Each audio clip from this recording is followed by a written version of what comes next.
ese tema vino a mi corazón porque de pronto algunos de ustedes, no todos, tuvieron la oportunidad de conocer y saber de un accidente que tuve hace 4 meses. Iba en el carro de mi hija, precisamente el que tengo aquí, que me prestó ella para venir hoy, subiendo hacia la Agustina, y un motociclista, había llovido, estaba la carretera muy mojada, y un motociclista venía derrapado, o sea, ya venía caído sobre la vía, y se me vino encima del carro, no me dio tiempo a reaccionar. La moto me golpea primero, me impacta por el lado derecho, voltea, daña las puertas y se va, pero yo quedo convencida de que el que quedó allí en mi carro, cuando yo sentí el golpe y que el carro brincó, era la moto. Pues mi sorpresa fue grande, entré en shock cuando me di cuenta que el que estaba debajo de mi carro era el muchacho. Venía de frente, no venía con casco, metió su cabeza en medio de las llantas delanteras y se dio en su cabeza y dañó pues todas las partes del motor en la parte de adelante. Él muere inmediatamente, casi que instantáneamente, él muere ahí.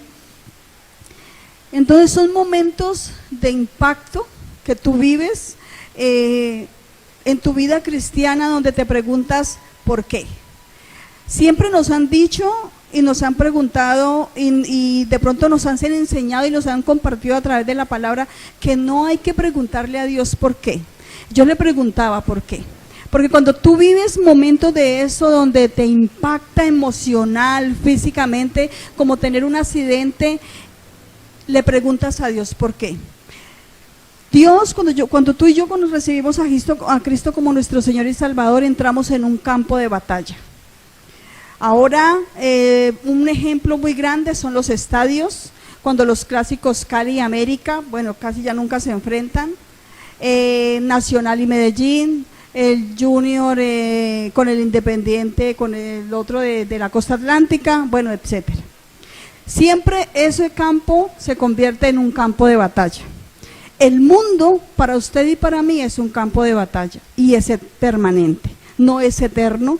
Tengo que aclarar eso, no es eterno, pero es permanente. Y el enemigo anda buscando dañar no a los que tiene allá afuera, sino a nosotros. A él ya los tiene y no los toca, porque si sabe que los toca, la reacción de las personas en el mundo es decir, ¿para dónde me voy? Si el brujo no me ayudó, si el agorero no me ayudó, si el adivino no me ayudó, si el prestamista tampoco, ¿qué opción me queda? Buscar a Dios. Y él sabe que si los toca al punto de que toquen suelo, ¿qué opción queda? Dios. Entonces, cuando nos enfrentamos a realidades como esta, quise preguntarle a Dios por qué. Y me atreví a preguntarle a Dios por qué me pasaba esto. Si cuando yo recibo a Cristo como Señor y Salvador, Dios me dice, te he llamado para dar vida. Y a ti y a mí nos dijo eso, te he llamado para dar vida. ¿Por qué me permite ser parte de la muerte de una persona cuando muchas veces uno dice, no mató ni una mosca? Cuando en la cabeza ni suya ni en la mía está en nuestro corazón tomar un arma y acabar con una persona. Ni siquiera uno ya en Cristo Jesús lo piensa en defensa propia, ¿verdad? ¿Por qué me pasaba esto? ¿Por qué si el Señor me llamó con un propósito, el ser parte de la muerte de una persona es un propósito? Entonces, quiero compartir con ustedes a través de esto porque fue algo que me impactó mucho, demasiado impacto para mí. Estuve muchos días a punto de buscar también una persona que era amiga, psicóloga, que me ayudara, porque yo no podía entender esto, como que se le sale a uno de las manos comprender esta situación. Mi familia me pedía o me exigía que me controlara, que tuviera paz, porque yo soy el pilar. Yo no sé si tú eres el pilar espiritual en tu casa, si Dios te llamó a ti primeramente y los demás aún no han llegado a los pies de Cristo.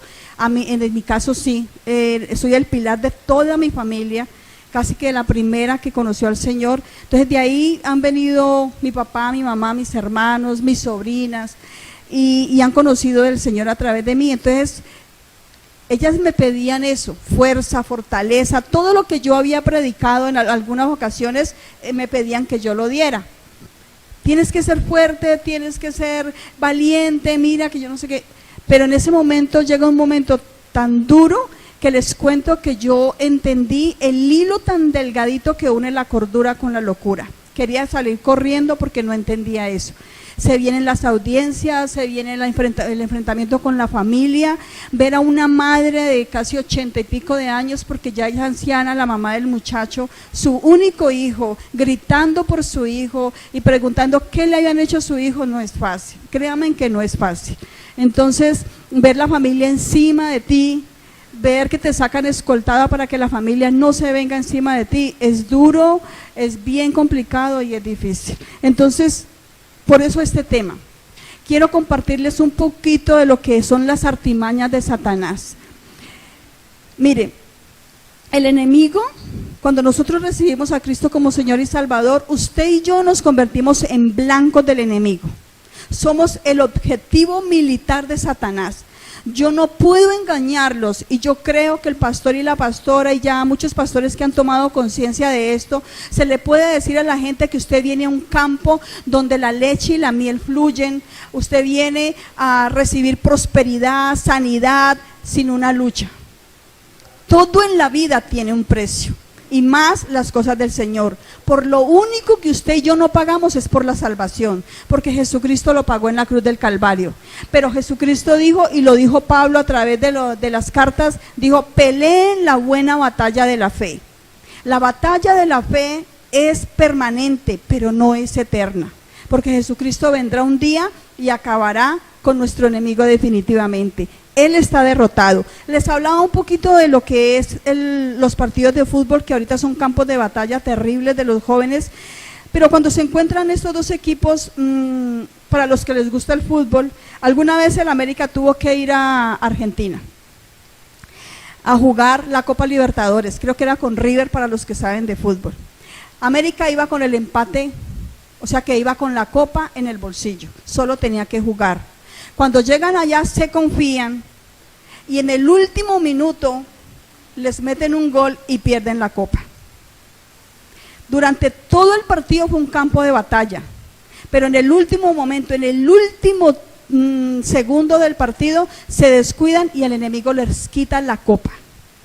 ¿Cuántas veces nosotros, peleando la buena batalla de la fe, el enemigo en el último segundo nos ha robado la bendición? Porque siempre nos dicen, a una oración más está tu victoria, pero desmayamos, nos desanimamos, caemos y el enemigo nos roba la bendición que ya Dios había estipulado y que ya Dios te había dado. La promesa está, pero el enemigo nos la roba. Esta mañana o ahorita en la tarde que ustedes se vinieron para acá, yo creo que las mujeres más que todo, lo último que hicimos fue mirarnos al espejo, ¿sí o no? A ver cómo estamos, revisarnos, si tenemos algo. Yo creo que los hombres también ya miran esa parte, pero yo creo que siempre miramos cómo nos vestimos y nos tomamos un momento para mirar qué nos vamos a poner, cómo lo vamos a combinar, en el caso más de las mujeres, ¿no? Los hombres de pronto no tienen ese detalle, pero he oído que ahora también son vanidosos, ¿verdad? Entonces, yo quiero saber y yo quiero que tú te preguntes en este momento, ¿cómo te viniste vestido? ¿Tú crees que yo desde acá que los estoy viendo a todos, los estoy viendo bien vestidos? ¿O ustedes que están allá, que son más, me están viendo bien vestida a mí? ¿Cómo estamos vestidos hoy? Si de pronto colocáramos aquí una persona que sabe de moda y nos dijera, no, mira, tú tienes esto, tú tienes lo otro, quítate esto, ponte esto, ¿verdad? Pues déjeme decirle que en este momento el enemigo nos está viendo cómo estamos vestidos. Tenemos dos campos para pelear. Uno de ellos es el espiritual y el físico, que también peleamos con eso. Pero resulta que nuestra batalla se convierte más en la parte espiritual.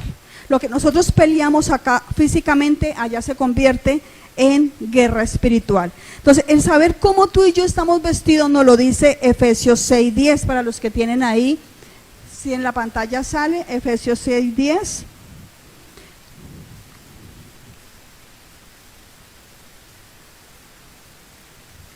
Dice así, vamos a leerlo todo, si no trajo su Biblia, dice, por lo demás, hermanos míos, fortalézcanse en el Señor y en el poder de su fuerza. Déjamelo allí. Mire, hay algo aquí importante. Dice, antes de hablarnos de lo que Dios nos va a hablar hoy, exactamente el tema de hoy, el Señor nos dice en el versículo 10 de lo que vamos a tratar hoy, fortalézcanse en el Señor. Primero, es lo primero, fortalezcan en el Señor, está hablando del Señor Jesucristo y en el poder de su fuerza. Y poco a poco vamos a entender qué significa el poder de su fuerza. Siguiente. Versículo 11. Dice, vístase de toda la armadura de Dios para que puedan estar firmes contra las acechanzas del diablo.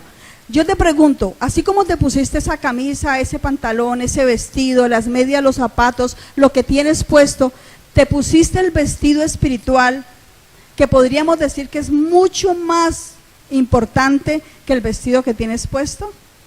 ¿Te pusiste ese vestido del que está hablando Dios? ¿Es un vestido importante? ¿Te lo pusiste antes de venirte? ¿Te lo pusiste esta mañana cuando hiciste el devocional? ¿De qué manera te lo pusiste? Dice, para que estén firmes contra las acechanzas del diablo. Versículo 12. Porque no tenemos lucha contra sangre y carne. Cada que usted y yo peleamos con alguien, tenemos enfrentamientos con alguien, cuando tu vecino te pelea, cuando tu primo, tu prima, tu amigo, o tu mismo hermano o tu mismo familiar tiene un encuentro, una pelea contigo, no es contra ellos nuestra lucha. Pero nosotros siempre tenemos esa tendencia de pelear con las personas. Pero aquí Dios nos está diciendo, no es contra las personas. Carne y sangre significa que mi pelea y mi lucha no es contra personas. Dice contra principados, o sea, la pelea es contra principados, potestades, gobernadores de las tinieblas de este siglo, contra huestes espirituales de maldad en las regiones celestes. Esta es la jerarquía del infierno, para que lo tengamos claro. Satanás, el mayor allí, y esta es la jerarquía. Estos son los demonios que operan en el mundo, en las regiones, en los hogares, en las iglesias, porque también operan allí, y en cada uno de nosotros. Sigamos con el versículo 13. Por tanto, tomen la armadura de Dios para que puedan resistir en el día malo. El día malo no es el día de la tribulación, no es el fin del mundo, no es la guerra del Armagedón. El día malo no es el día de la tercera guerra mundial. No, el día malo son todos los días que el enemigo te quiere atacar. Son todos los días, es una lucha continua, recuerden eso. Para que cuando acabe ese y pase ese momento, como les contaba en mi accidente, podamos estar firmes en Cristo Jesús. Amén. 14. Estad pues firmes, y aquí habla ahorita vamos a ver un poquito de eso, de cómo vestirse con la armadura de Dios. Entonces, dejémoslo allí en este momento. Miren. Quiero compartir con ustedes esta parte. Cuando nosotros recibimos a Jesucristo como nuestro Señor y Salvador, inmediatamente Él nos dota, nos da una dotación y nos da unas herramientas. Usted y yo las recibimos. Entonces yo te pregunto, si no usaste esta herramienta poderosa esta mañana, ¿cuál fue la herramienta que usaste para defenderte de los ataques del enemigo? ¿Cuántos ataques del enemigo tuvimos hoy? Malos pensamientos, malas emociones, malos sentimientos, malas decisiones, malas actitudes, malas acciones, aún malos gestos, malos señalamientos.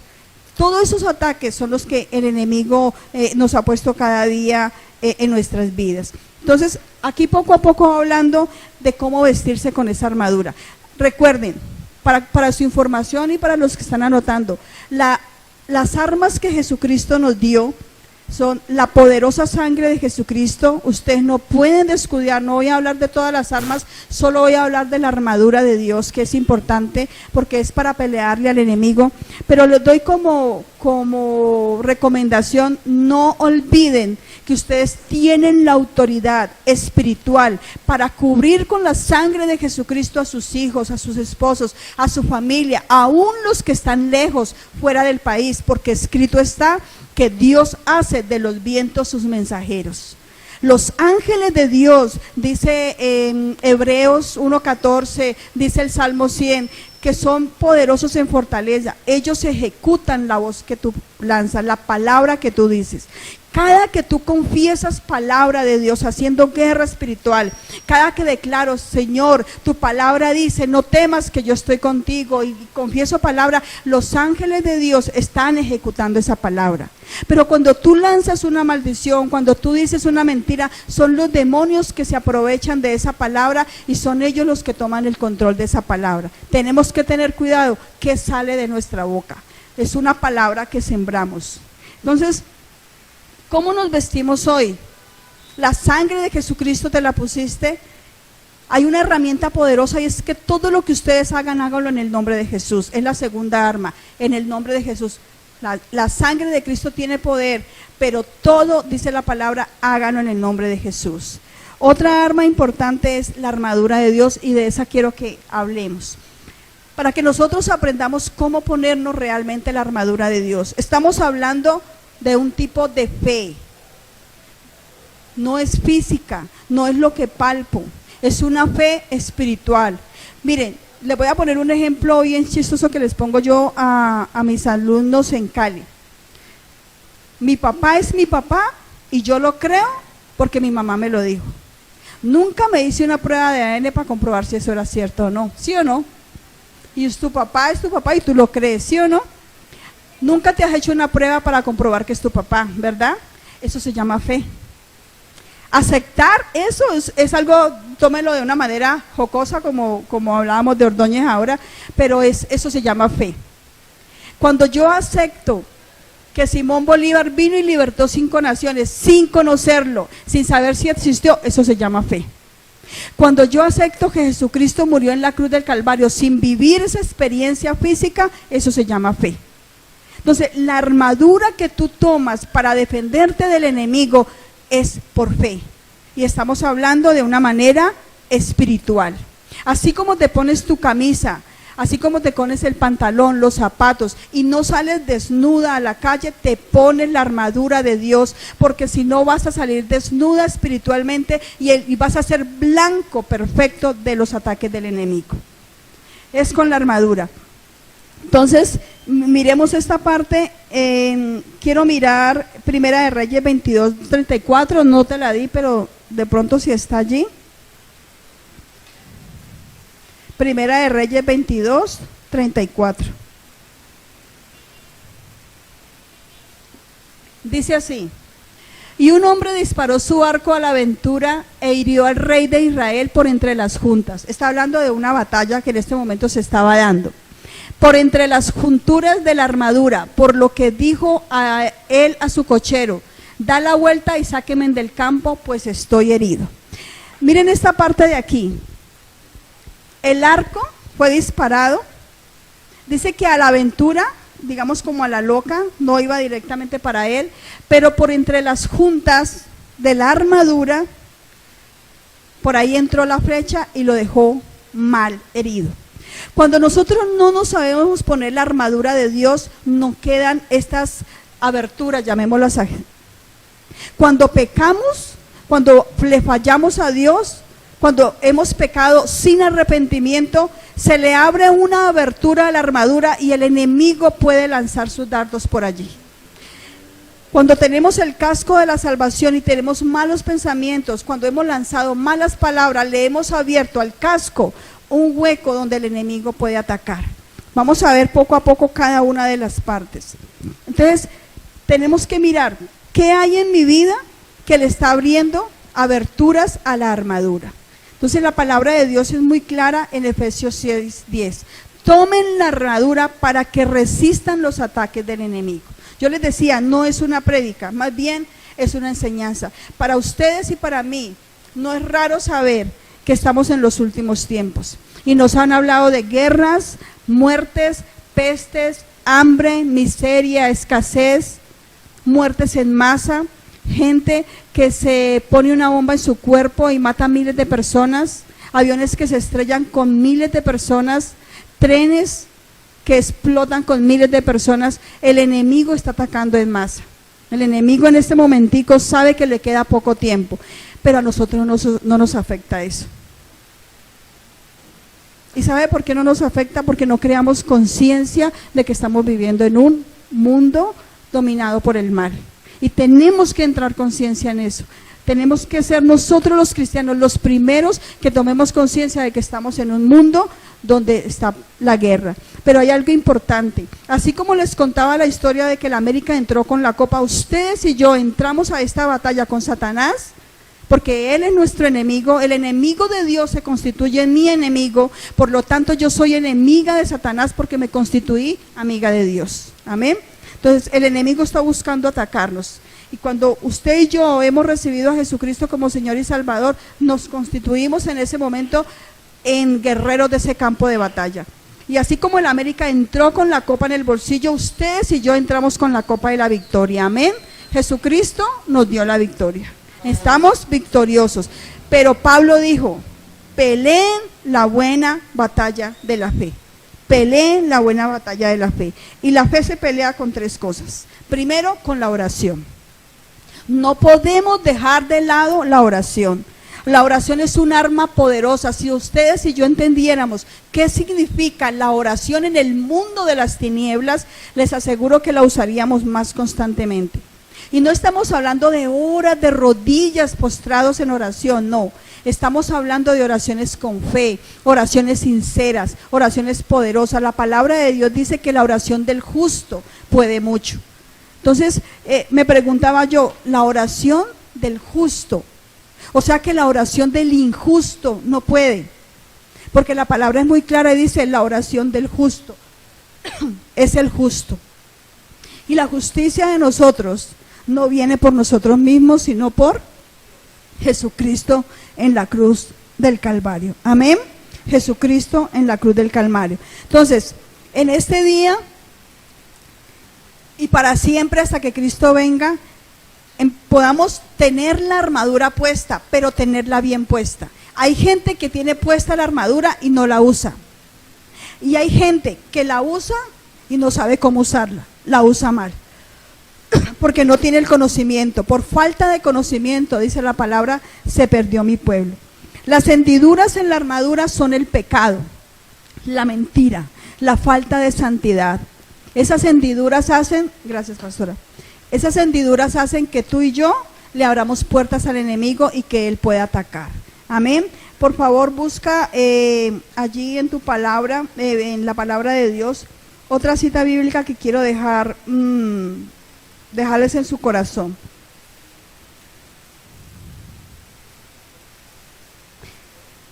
Primera de Samuel 17. Primera de Samuel 17.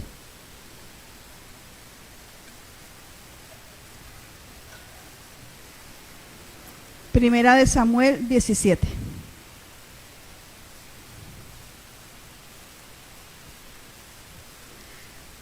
Vamos a leer este capítulo. Ojalá que ustedes tengan en sus casas el poder leer este capítulo completo. En esa parte de Primera de Samuel está hablando de David y de Goliat. Cuando David mata a Goliat. Se lo voy a parafrasear un rato porque es muy largo y le voy a leer el versículo 4. Dice, salió entonces del campamento de los filisteos un paladín. Ustedes saben lo que significa un paladín, era un guerrero del palacio. Un guerrero poderoso, valiente, entrenado para matar. Eso se llamaba un paladín y se llamaba Goliat. Por aquí tengo un dato que encontré sobre Goliat.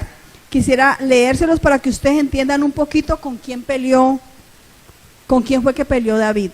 David no peleó con cualquiera. David peleó con Goliat. Dice que era un hombre alto, que era un hombre fuerte, no era cualquier persona. Dice que medía 2 metros, 6 codos, dice la palabra de Dios, 6 codos y un palmo, o sea que medía 2 metros con 90. O sea, era extremadamente alto, era fuerte, era entrenado militarmente. No, David no peleó con cualquiera. Dice que tenía una armadura que pesaba 57 kilos. 57 kilos sobre él, a más del peso que él tenía, y que David era un pastor de ovejas muy pequeño.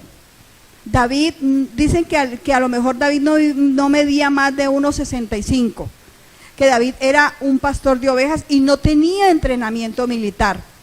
Pero David tenía algo, él sabía en quién había creído. David sabía en quién había creído. Y en el versículo 5 dice, 5, 6 y 7 dice lo que él tenía. Miren la armadura que él tenía, se lo voy a leer acá. Traía un casco de bronce. ¿Ustedes imaginan lo que pesaba el casco de bronce de Goliat? Un casco de bronce. Una cota de malla que era sobre el pecho y sobre la espalda para impedir las flechas que entraran al corazón. Dice que sobre sus piernas traía también grebas de bronce y tenía una jabalina, o sea, mallas de bronce y una jabalina en su mano para pelear. Dice, y el asta de su lanza era como un rodillo de telar y tenía hierro.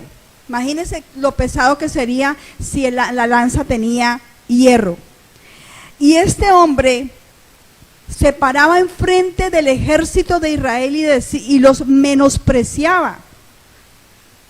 O sea, todas las batallas las había ganado porque era demasiado fuerte y ese solo hombre era el ejército de los filisteos. Los demás no tenían ni qué pelear porque tenían al frente a semejante hombre. Y no habían podido vencer al ejército de Israel. Pero llega este pastor de ovejas y ve a este incircunciso, como le llama, y le dice, tú vienes a mí con jabalina, pero yo voy a ti en el nombre de Jesús. Y a David le ponen la armadura de Saúl para que vaya a pelear, pero David no resiste la armadura de Saúl, el rey Saúl, usa su propia armadura. Hay una armadura para ti y hay una armadura para mí, hay una medida de fe para todos, depende de cómo usted y yo la usemos, así mismo se dará. La palabra de Dios dice que según sea tu fe, así serán las cosas que te sucederán. Si tú y yo nos pusimos la armadura esta mañana con fe, creyendo que estamos peleando contra el enemigo, les aseguro que en esa medida de esa fe es que el enemigo va a tocarnos. Nos tocará en la medida que yo tenga mi armadura puesta. No nos tocará de la manera que Él nos quiere tocar, sino simplemente como le decía Dios a Job, tócalo pero no lo tocarás en su vida. Él no nos va a tocar más allá de la medida de mi fe. Entonces mi fe, mi medida de fe tiene que ser muy grande para que el enemigo no me pueda tocar. Amén. Y dice más adelante, en el versículo 22, dice que él David tomó en su mano una piedra y un arma muy sencilla que puede parecer risible entre las armas que en este momento funcionan en el mundo, y tomó esta piedra y la lanzó contra este hombre y le dio en la parte más débil que tenía. Y yo quiero decirles que el enemigo, la parte más débil que tiene es tu oración, es la lectura de la palabra de Dios. Cuando oramos y nosotros declaramos palabra, le estamos diciendo al enemigo, como Jesucristo le dijo el día de la tentación en el desierto, no es con fuerzas, es con la palabra de Dios. Jesucristo, cuando se defendió de Satanás, le dijo, es con la palabra de Dios. Le dijo, escrito está. ¿Qué dices tú cuando haces guerra espiritual? ¿Cuáles son las palabras que tú y yo lanzamos durante el día para hacerle frente al enemigo? ¿Qué es lo que sale de mi boca? Mire, esta arma es tan poderosa, la armadura de Dios, que yo creo que ustedes y yo sabemos de la aplicación que hay ahorita en internet, en los celulares, del famoso Pokémon o Pokébola, no sé cómo se llama. Yo creo que ustedes ya lo conocen, ¿sí o no? Mi hijo me estaba hablando de él y mi hijo me dijo algo. Mi hijo tiene 27 años, tiene 13 años de estar en la iglesia, le sirve a Dios. ¿Y sabe qué me dijo mi hijo? Mami, eso es algo inofensivo. Mi hijo que conoce de Dios. Tranquila, mami, que eso es algo inofensivo, pero igual a mí no me gusta eso, me dijo él. ¿Cuántas personas cristianas, y se lo digo como testimonio que mi hijo le sirve a Dios, cristianas comprometidas con Dios, piensan que eso es algo inofensivo? Cuando nosotros no conocemos las artimañas de Goliat, de Satanás, nos mete los goles sin que nos demos cuenta. Él es astuto. Entonces vamos a aprender de una manera especial, volvemos a Efesios 6:10 y vamos a aprender a ponernos la armadura de Dios. Mire, la palabra de Dios dice en Efesios 6:10 que lo primero que tienes que hacer es ceñirte los lomos con la verdad. Los lomos en esta parte son nuestra cintura, da autoridad. Hay un dicho en el mundo que le dicen a uno, amárrese a los pantalones, tenga autoridad, ¿sí o no? Porque de ahí se amarraba la cintura, los pantalones, se amarraba la túnica y todo lo que tenía puesto. La verdad que nosotros recibimos de Jesucristo, conocimos la verdad y la verdad nos hizo libres, esa verdad es la que nos sostiene en el mundo espiritual. Cuando tú declaras la verdad, que es esta palabra, y dices, yo me ciño mis lomos con la verdad, estás hablando, me pongo y me amarro a la verdad de Cristo. Jesucristo es el camino, es la verdad y es la vida. Me amarro a la verdad de Cristo. Amén. Entonces tú y yo vamos a aprender a ponernos la armadura en fe, creyendo eso. La segunda parte de la que habla dice, vestidos de la coraza de justicia. Jesucristo nos hizo justicia en la cruz del Calvario. Él nos redimió, nos compró al precio de su sangre, Él nos santificó, nos dio salvación y nos dio vida eterna. Nosotros no somos justificados por lo bueno que hagamos, sino porque Jesucristo pagó el precio. Amén. Jesucristo pagó el precio por ti y por mí. Entonces nos ponemos el vestido de la justicia, nos vestimos con esa justicia que Jesucristo nos dio en la cruz del Calvario. Somos justicia donde quiera que vayamos, andamos con Cristo. Mire, esta arma de la coraza de la justicia te protege el corazón de los dardos del enemigo. Ustedes sabían que cuando se habla de corazón en la Biblia se está hablando del campo de la mente y que la mente se convierte en el blanco perfecto del enemigo. Miraba yo en la televisión los famosos realities. Ustedes están viendo, me imagino, no nos demos de religiosos, que esos realities nos gustan a todos acá. Estamos viendo, o no sé si ustedes están viendo el reality de este momento, el de los poderosos, ¿cómo se llama? El de los hombres fuertes, eso, los superhumanos, nada más y nada menos que ese nombrecito.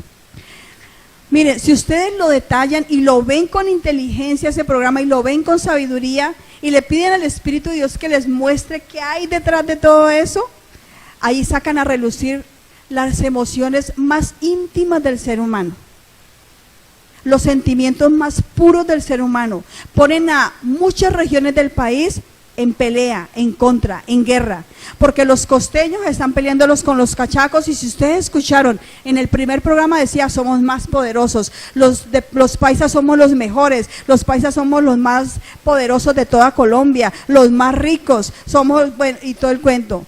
Los cachacos decían lo mismo, los costeños decían lo mismo, poner a un país en contra del uno con el otro en cuanto a las regiones. Si vemos esos programas, el enemigo es muy astuto para meter dardos allí, a cada uno de nosotros. Las novelas nos traen dardos al corazón de infidelidad, de adulterio, de mentira.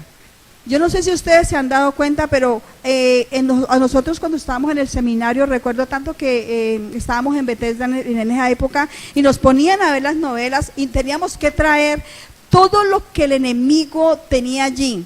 Y ¿sabe qué descubrimos? Todos, porque los estudiantes todos nos dimos cuenta que la mujer más adúltera y fornicaria, perdónenme la expresión, era la protagonista.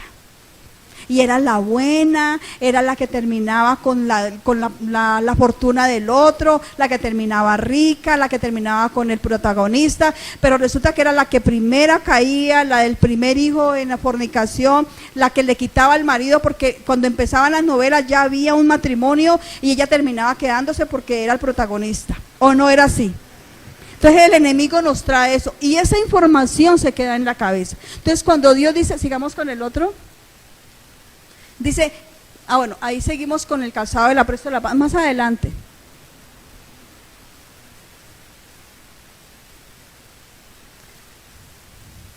Cuando habla de ponerse el casco de la salvación, el yelmo de la salvación y la vida eterna. Bueno, yo la tengo acá.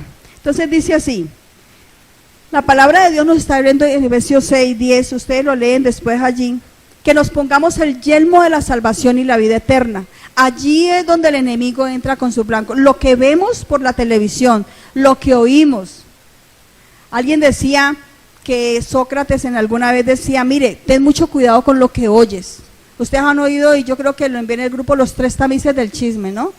Si lo que yo oigo me edifica, si lo que yo cuento no va a dañar, y si le interesa a otra persona. Entonces, lo que yo oigo de las personas, lo debo llevar a mi corazón. Porque el enemigo es muy astuto en ponerme a escuchar lo que no debo escuchar. Y después yo termino diciéndoselo a otra persona, simplemente para que oremos. Ve, te voy a contar esto para que oremos, o así lo hacemos. Entonces, cuando yo me pongo el yelmo de la salvación y la vida eterna en Cristo Jesús, quiere decir que donde quiera que yo vaya, mi cabeza va cubierta con esa salvación que ya Cristo me dio en la cruz del Calvario y que debo cuidarla. Alguien decía, y la pregunta era, ¿se pierde la salvación o no se pierde? Se los dejo como inquietud. Entonces, y yo te digo esto, si Jesucristo viniera y encuentra a un cristiano en fornicación y adulterio, ¿será que se va o se queda? Entonces, ahí está la respuesta, ¿se pierde o no se pierde? Lo que pasa es que Jesucristo no nos quita la salvación, nosotros la perdemos. Exacto. Entonces, cuida tu alma, porque aquí en la cabeza está el alma. Dice, cuida tu alma donde están tus sentimientos, tus emociones, tu intelecto y tu voluntad, porque la palabra de Dios no viene a salvar tu cuerpo. Cristo no vino a salvar el cuerpo, vino a salvar el alma. Pero el cuerpo es importante porque es donde el alma se sostiene y donde el alma vive. Y la palabra de Dios dice que debemos presentarnos en cuerpo vivo, santo, sacrificio agradable a Dios. Entonces yo le debo entregar a mi Jesús, mi cuerpo, mi alma y mi espíritu. Por eso debo tomar el yelmo de la salvación.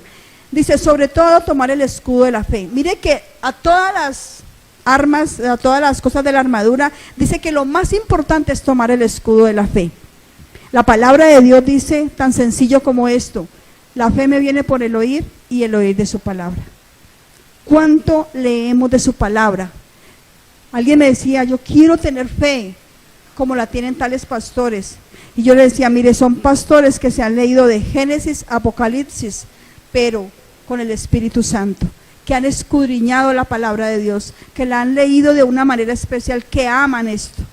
La pastora en Cali nos dice, yo quisiera tener una jeringa, tomar todos los versículos bíblicos que hay aquí, inyectárselos a las personas para que tengan fe. Hay gente que llega con unas cargas a la iglesia y oye palabra y sale con la misma carga. No dejó la carga en la iglesia. Entonces, ¿por qué nos falta esto? Leer la palabra, pero escudriñarla. Hay algo hermoso con respecto a la palabra, hermanos, y se los quiero dejar en su corazón que yo aprendí. Lea la palabra, pero créala, porque de nada nos sirve leerla y no creerla. Leerla, creerla en el corazón, declararla, porque yo tengo que declarar palabra. Cuando usted ore, declare palabra. Mire, si usted dice, es que no tengo palabra para orar, coja los salmos, coja un versículo bíblico y ore con él. Está declarando palabra y le está haciendo guerra a Satanás con la palabra. Créala, declárela, o sea, confiésela y vívala. Pero también enséñela. Dele a otros lo que Dios le dio a usted. Amén. Y dice, cálcese en las botas del evangelio de la paz. Se está hablando de tomar el evangelio, porque el evangelio es vida nueva, es mensaje nuevo, es mensaje de paz. Entonces quiere decir que yo me pongo las botas para donde quiera que yo vaya, lleve el poder de su palabra. Mantenga en su Biblia o en su bolso, como de pronto lo hago yo, trataditos. Si usted le da pena hablarle a las personas, acercarse a una persona, tenga trataditos y declare la palabra, porque dice que donde quiera que vaya, son hermosos los pies de los que anuncian la paz. Usted va parada en la palabra donde quiera que va, y el enemigo no la puede tocar. Amén. Y si en un caso, como me pasó a mí que les contaba en el accidente, el enemigo no la puede pagar, la toca, usted va a estar firme cuando pase todo. Amén. Va a estar firme. Por último, para terminar, tomemos la espada del Espíritu. Volvemos a la palabra de Dios. La espada del Espíritu es la bendita y hermosa palabra de Dios. Amén. Es la bendita y hermosa palabra de Dios. Es esa espada. ¿Sabían que la espada que nosotros tomamos en nuestra mano derecha es la única que es ofensiva? Es la que ataca al enemigo. Los demás cosas de la armadura son de defensa. El escudo te defiende. Las botas te defienden. Pero la espada es la que ataca. Cada que tú oras con palabra, le estás dando espadazos al enemigo, lo estás hiriendo de muerte para que no te toque. Quiero que entendamos algo, iglesia. Yo sé que de pronto usted ha oído este tema, ha escuchado hablar de la armadura de Dios, pero no salga sin ponerse la armadura. El enemigo está buscando atacarlo, pero antes que ponerse la armadura, hay 3 cosas que usted debe tener para que esa armadura funcione: fe, obediencia y santidad. Si usted no tiene fe en lo que está haciendo, si usted no tiene la seguridad de en quién ha creído, con todo respeto le digo, estamos en el lugar equivocado. Tenemos que saber en quién hemos creído, en el poderoso Dios, el victorioso, el que ya nos dio la victoria. Amén. Obediencia. Lo que usted lea aquí, hágalo. Porque de nada le sirve leer aquí que dice, los mentirosos no heredarán el reino de Dios, y seguimos haciéndolo. Una hermana me decía, yo mentía 100 veces al día, pero ahora empecé con 99 mentiras y tengo que llegar a una. Y le decía yo, ojalá que el proceso no te vuelva largo, porque el proceso debe ser corto. Amén. Entonces, ¿cómo nos vestimos? ¿Cómo peleamos? ¿Cómo usamos la armadura de Dios contra Satanás? Recuerde, su enemigo es Satanás, pero tenemos la victoria. Amén. Tenemos la victoria. Entonces, pongámonos de pie. Vamos a orar, vamos a decirle a nuestro Dios Todopoderoso que vamos a salir vestidos de ahora en adelante con la armadura de Dios, que esa armadura que Él nos dio para ponérnosla cada día, la vamos a usar con fe, creyendo que la palabra de Dios es verdad. Recuerde, usted y yo tenemos muchos enemigos alrededor. Hay demonios que están buscando operar en su vida, pero usted con la armadura y la palabra de Dios y la oración va a resistir los ataques del enemigo. Amén. Yo quiero que cierre sus ojos, incline su mirada en posición de reverencia delante de Dios.